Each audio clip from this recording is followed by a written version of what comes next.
Good morning, class. Okay, so let us pray first. May I request everybody to please stand up? Okay, so anybody who wants to lead a prayer? Okay, thank you. So may I check first the attendance? Is there any absent in the class? Okay, thank you. So how are you today, class? Oh, okay, that's great. So, are you ready now to listen? Okay, so today we're going to have a group activity. So are you all excited, guys? Okay, so the class will be divided into 5 groups. So we will be having a group activity. But before we start our group activity, let us first have some rules. So what are the things you should remember in doing a group activity? Anyone? Okay, so that's it. So very good. So how about the others? So you should cooperate well to your group mates or with your group mates. So that's it. You should avoid unnecessary noise. Okay, so you need to work cooperatively with your group mates. So let us now start with our group activity. So this will be for group 1. This will be the task for group 1. Then, this will be for group 1. This will be for group 2. This is your task. Okay. Next, we have for group 3, 3, group 4, and lastly, we have for group 5. Okay, so here are your tasks. So class, work well with your group mates. So here, okay, group 1, will you please read? What are your tasks?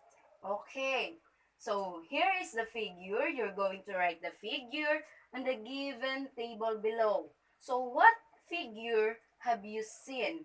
So you're going to name the figure written on the table below. So next, for group 2, we have 4 picks, 1 word. So you're going to analyze the picture well in order for you to get the answer. So how about the group 3?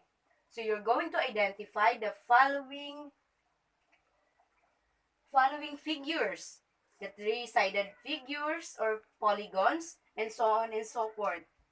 Like also for group 4, you're going to also to identify the sided polygons, the different sided polygons, and as well as group 5. So you have to identify also the sided polygons. So now ready? Okay, so that's great. So I'm going to give you 3 minutes to answer your task. Okay, do it well. Good luck.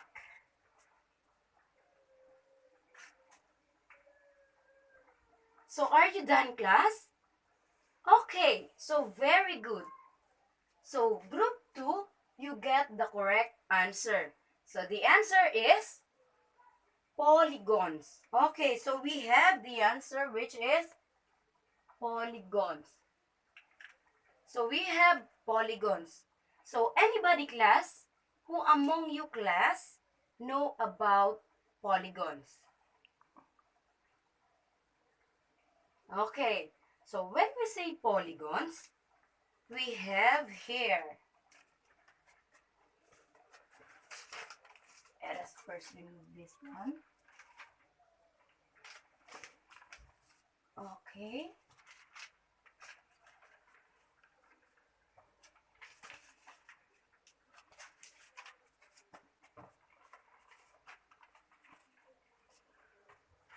Who among you knows, class, about polygons? So based on your group activity, what have you observed?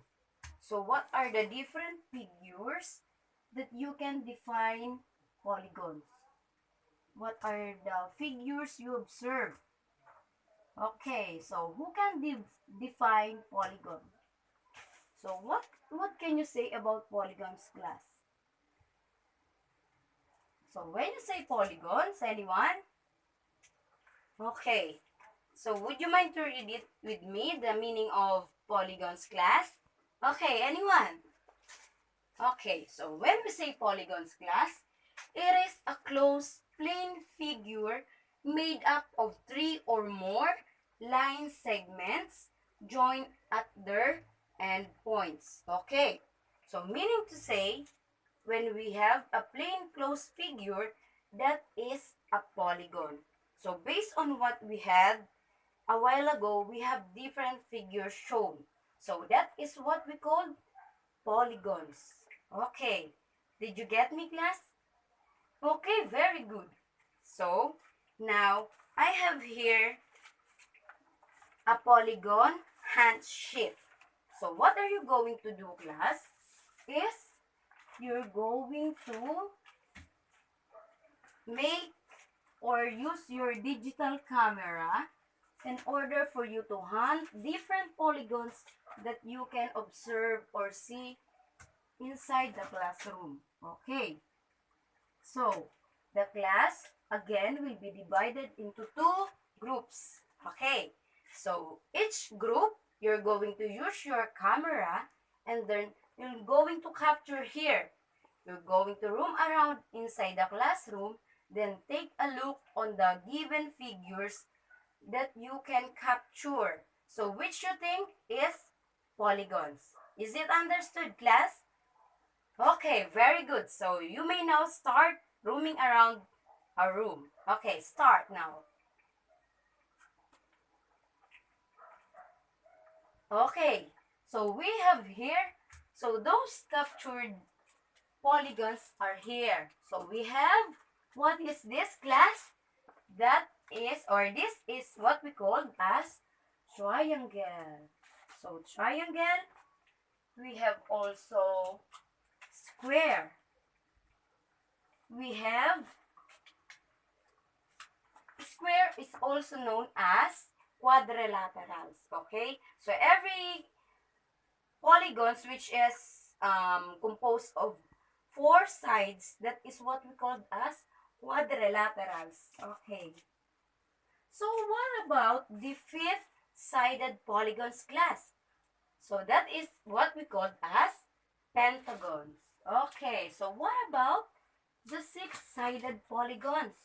Six-sided polygons is what we call as hexagon. Okay, very good.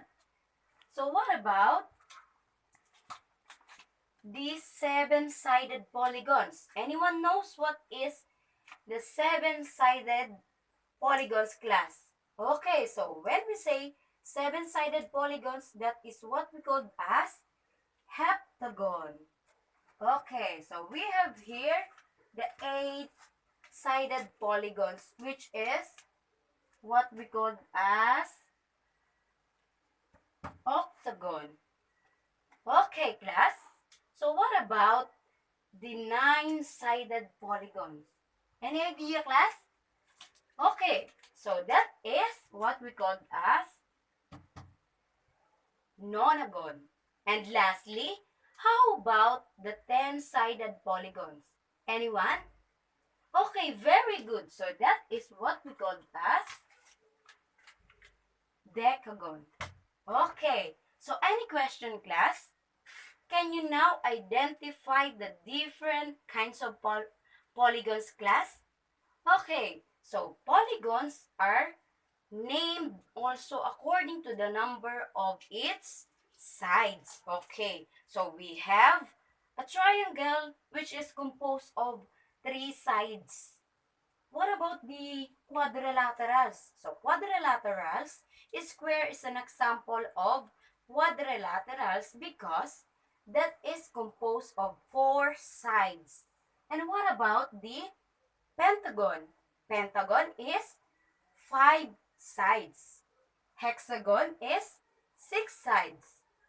And the heptagon naman is that is composed of seven sides, while nonagon or octagon is composed of 8 sides.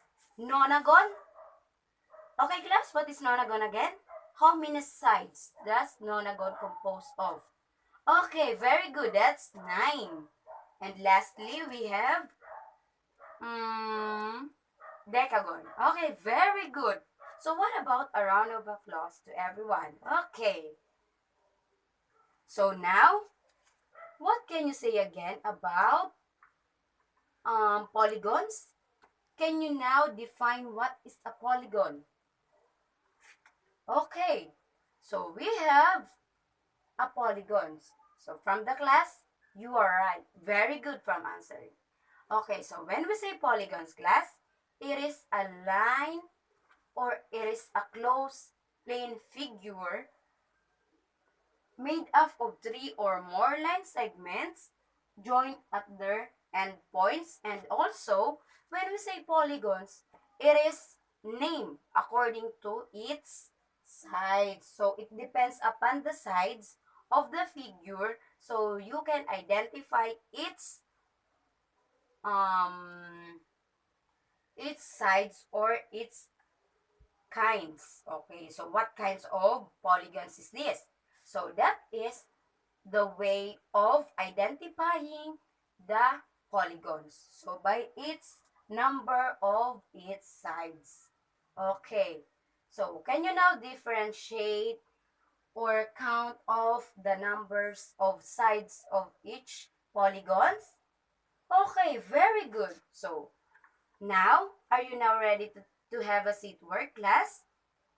Okay, very good. So get a piece of paper and answer this on your seat. Okay, let us first remove this one. Then you're going to proceed with your seat work. Okay, so for your seat work, you're going to count the number of its sides. So if you listen well to me, you can answer it easily. So here is your seat work.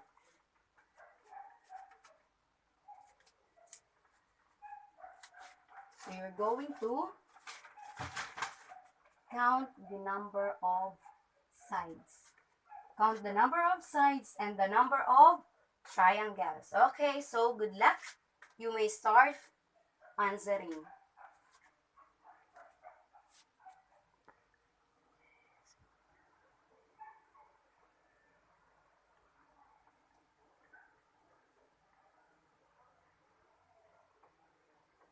Okay, class, are you done answering? Can we now answer the following on the board? Okay, anyone? Who wants to answer number 1? Okay, in number 1, how many sides are there in triangle? So we have, okay, 3. The answer is 3. Very good. So what about the number of triangles? Anyone? Okay, very good. So we have in triangle, the number of triangles in triangle is only 1. Okay, very good. That's it. What about the quadrilaterals? How many number of sides are there in quadrilaterals? Okay, yes? Okay, very good. So go to the board and answer it. Okay, so we have the number of quadrilaterals. The number of sides of quadrilaterals is 4 sides. So what about the number of triangles?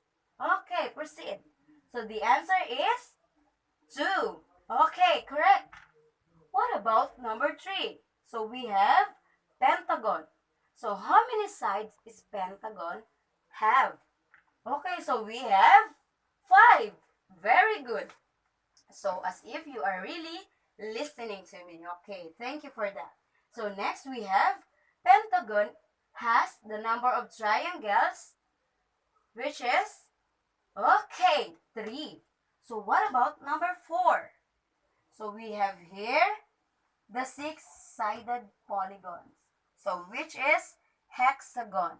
Okay, So in number 4, we have the number of sides, which is 6 sides. Okay, very good. And next, we have the number of triangles. In hexagon, we have 4 triangles in hexagon. Okay, that's it. Very good, class. And next, we have heptagon. So when we say heptagon, how many sides are there? Okay, who wants to answer? Yes? Okay, go to the board and answer it. Okay, so heptagon is composed of 7 sides. Next, we have the number of triangles in heptagon is, okay, very good, class. So we have 5 triangles in heptagon. And lastly, we have the octagon. Okay, who wants to answer? Okay, very good. Go to the board. Okay, so the number of sides in octagon, we have 8 sides. And what about the number of triangles? So we have 6 sides or triangles. Pardon. Okay, very good. So you did it very, very well. So any question, class? None so far? Okay, so is our topic clear today? Okay, thank you very much for listening. So, if there's no other question, kindly get your notebook and copy your assignment. Okay. So, you have your assignment. So, what you are going to do is, on a short bond paper, your assignment.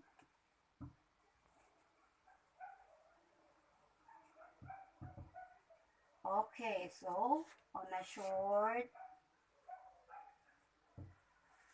bond paper, so you're going to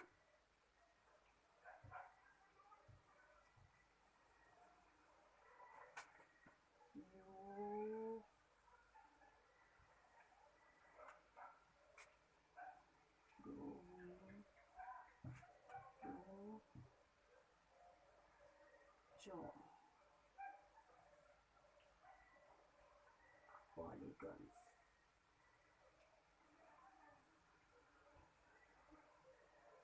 Okay, so your assignment, so you're going to draw a polygon which is seen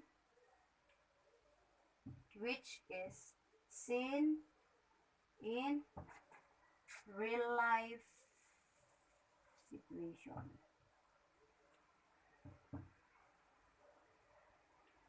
Okay, class. So that is your assignment. So I expect everybody to do your assignment at home. So your assignment again, you're going to write on a short bond paper. You are going to draw polygons which is seen in your real life situation. Okay, is it understood, class? Okay, any question? Clarification? Okay, none so far. Okay, thank you and good morning.